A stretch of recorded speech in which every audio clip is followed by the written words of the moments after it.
Now press rewind. Welcome to Brainsqueezereactions. Myself, Mark Hector. What are we reacting to now? Well, it's an interview type thing that's taking place here to do with Tupac, and this one intrigued me, so I've been sent these. People have been sending me a lot of interviews for me to react to, so I will get through them. I'm on this mission to do more interviews and more engagement to understand more about the background and the story of taking place. And this is Gene Deal. I don't know who Gene Deal is, so my apologies for not knowing to who he is, but how Puffy, or Cream Puff, knew Tupac was going to get dealt with at Quad Studios by Jim. Well, you're not going to tell me the rest? Fuck you. All right, so I don't by Jim. So this is Cream Puff. So Cream Puff, and this is the thing where people are saying about, he had nothing to do with it, and I start seeing shit like this. I've been piecing some shit together as well. I don't give a fuck what happened in Vegas. There's a lot of stuff that precedes that, was before. So there was a lot of stuff that happened before that led up to that moment. A lot of stuff, and I get that final blow of what he was doing to that individual and then him retaliating, but there's some influence even in that retaliation. I got some shit that I need to share with you that was sent to me that I forgot to do in the last one.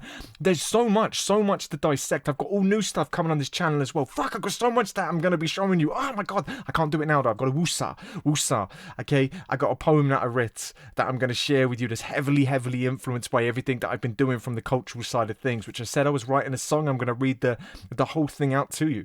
I'm going to read the whole thing out to you before I lay it down on a track as well. If you're new to the channel, this is the #1 reaction channel for Tupac Shakur. Why? Because I put this much effort into it. I have done over 70 plus music videos for Tupac, plus over, I think, almost 15 interviews, if I'm not mistaken. I've done a lot. Done a hell of a lot. Interviews and dissections, trying to understand the culture, and through that I've learned about black culture and the stuff that's been taking place for the communities and why they've been pulled down so much and what they're doing to try and get themselves out of that. And I fucking love it. I'm also starting to recognize government and different things and plots that have taken place to try and almost push down this culture, and they're starting to bring it out in music, and then suddenly it changed halfway through when people are now trying to hide stuff through the music by fucking up your brains with weird cultural shit that's taking place, half-naked fucking pathetic songs that are taking place, and those really meaty ones like Kendrick Lamar album. How the fuck is the Kendrick Lamar album so far down everybody's list? I've only reacted to what, I think 2 or maybe 3 tracks from that. I had to step away from it. It was fucking with my head. It was driving me insane because there was so much in there and people like trying to tell me I got stuff wrong. I'm like, fuck off, you ain't listening. So there's loads of stuff that I've been doing on this channel. Comment sections for love, it's not for hate. Brainiacs, you know I love you. 7,000 strong. This is an army of people. I'm excited, as you can fucking tell, to go into this because I said about Puffy. I said that he fucking knew shit. So this is Puffy knew Tupac was going to get dealt with at the studio by Gene Deal. Someone needs to tell me who he is. That was a lot that I squeezed in 3 minutes there, by the way. It just sounds like fucking bed routine. Why would I say that?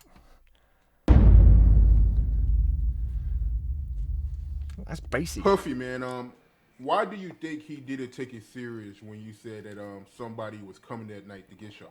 Ego. He's showing off. You got to realize, in the same entourage, it's this girl Kim, Sally Richardson, a few other joints. So now, maybe he wanted to show off. I don't know. But to take something serious like that, when I don't come to Puff like that, you understand what I'm saying? Every time I told Puff something was about to happen, it happened. You understand?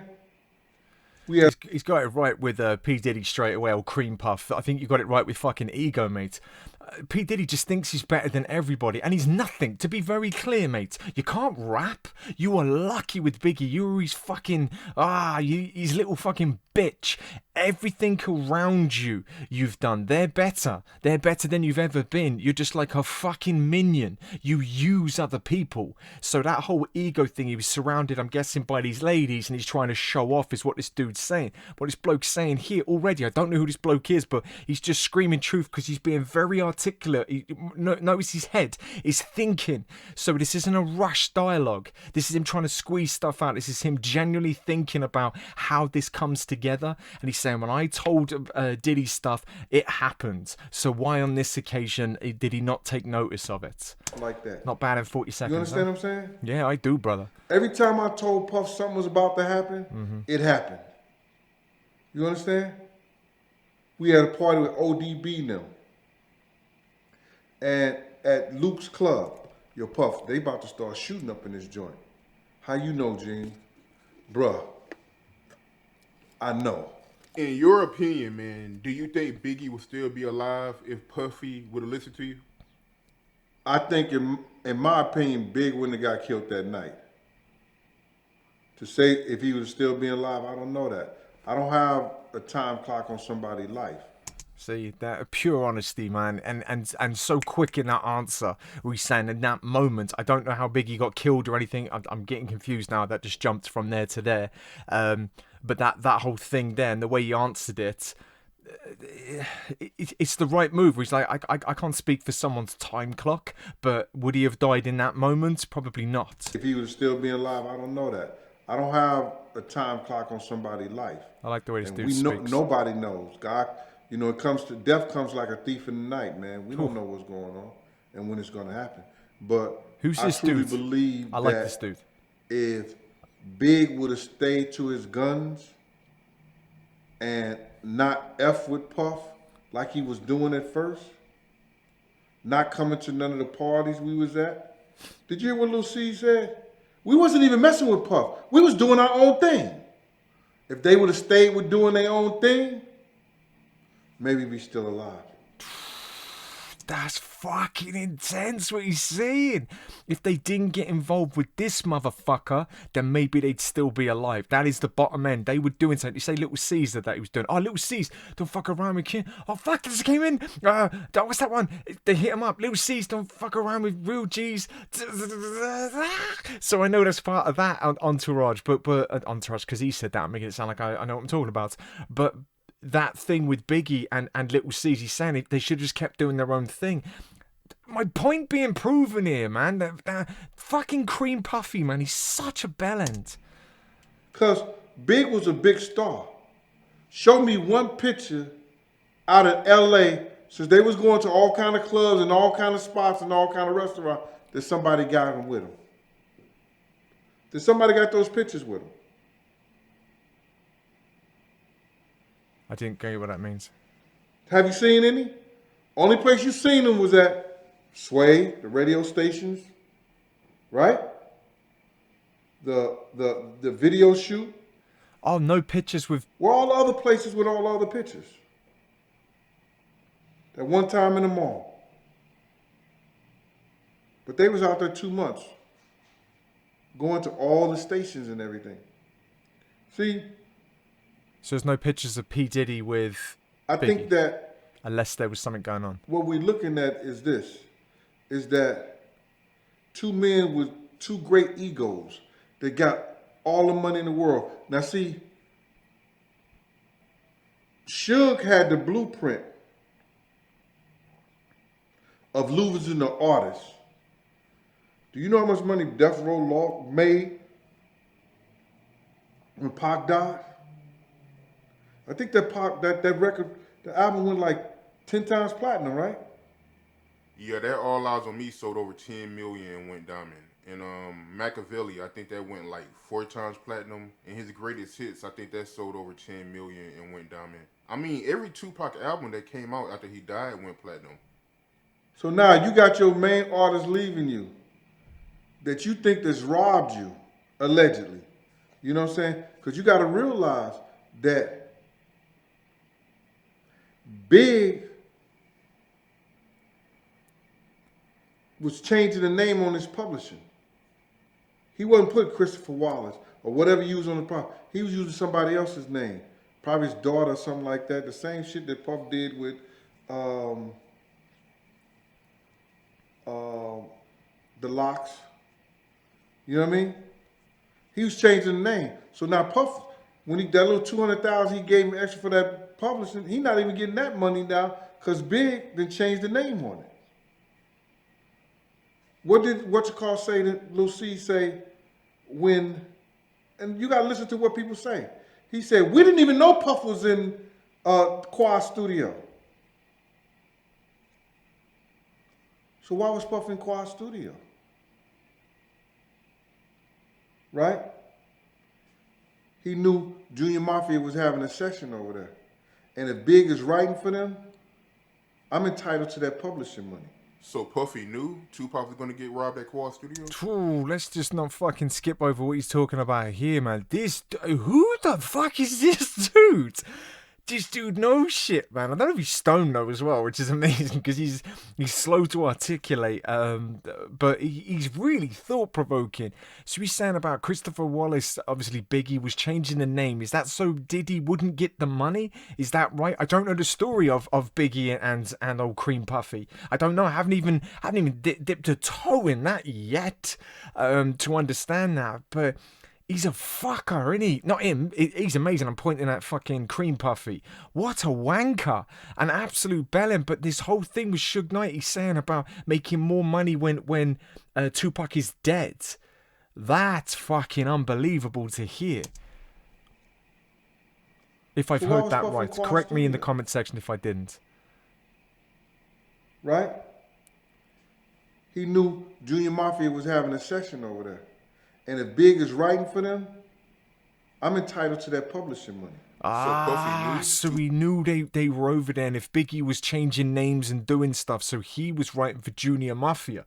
So did he then going over there saying, I'm entitled to whatever it is he's writing? Something like that. Sleazy little motherfucker, basically. Writing for them, I'm entitled to I that love this dude. money. I know who the fuck this dude Puffy is. knew Tupac was going to get robbed at Quad Studios?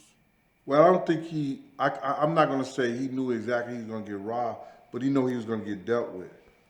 Because he was up there with Andre Harrell, and he was with Jimmy Henchman. And even though I think Pac may have owed Jimmy some money, or he was being disrespectful with Jimmy, and Jimmy ain't the type of dude that you was going to be disrespectful for, because he had some real wolves. And Jimmy was about it himself. You know what I mean? So now, in that essence, Puff is up there in the office with him. They know they about to deal with Pac. You know what I'm saying? I don't know the extent that Jimmy told him what they was going to do to Pac, or he's going to get dealt with or whatever like that. But I know Puff had a whiff of what was going on. He must have. If he's in that room with this Jimmy dude, and from what he's saying, this Jimmy dude's got a lot of wolves and was getting pissed off with the way Pac was doing stuff. If he's in a room with old Cream Puffy, are you telling me that this Jimmy dude didn't even say once to him about his frustrations and what he's going to do next? Bollocks. Of course he would have said something. Of course he would have said that to Puffy. And he would have kept himself quiet. He probably would have thought, this is a nice easy win for me, this one, with Puck being dealt with. He's a fucking snake. I know Puff had a whiff of what was going on. You understand? But his main reason to be there was to probably spy on Big them in their session with Junior Mafia. Now I get it. Now I get that. Fucking hell. So two birds with one stone. You gotta realize, if you know, whenever Big had a hit, who else had a hit? Junior Mafia. Right. How did they get that hit? Big wrote it. So if Big is writing hits for somebody else, who is entitled to that publishing? Puffy. Puffy is, because he owned it. That's what was the fight in the studio that night was. The same night they was talking about Snoop. Charlie Baltimore was there. Because they was finna do a skit for Puff's album. That same night. When they had the argument about who wrote Lil' Kim shit. Fuck. When I was telling D-Rock, somebody gonna come kill us, man. They coming to get us. I got a call from Unique, from Mecca Audio. I spoke to Jody Cena, man, them about this shit. Bro, it's gonna go down. If they would have stayed with their plan, like Little C said, we was doing our own thing. He comes out with Puff how many nights?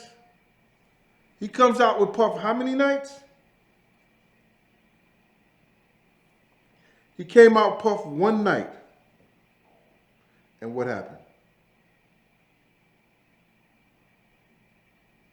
He don't go back home to his kids.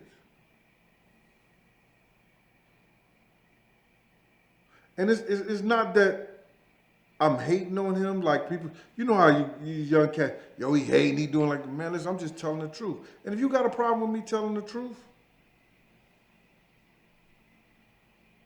then you got a problem. It's two sides and then it's the middle. You figure out. You figure out whose story sounds the best. Whose story sounds right. You know, do you see Notorious Big missing his plane? The same plane Lil C said he was never going on. Missing his plane and begging Puff to go to a party with him. Puff said he begged him to go to the party with him. The party that he got murdered in. The only party that he went to with Puff.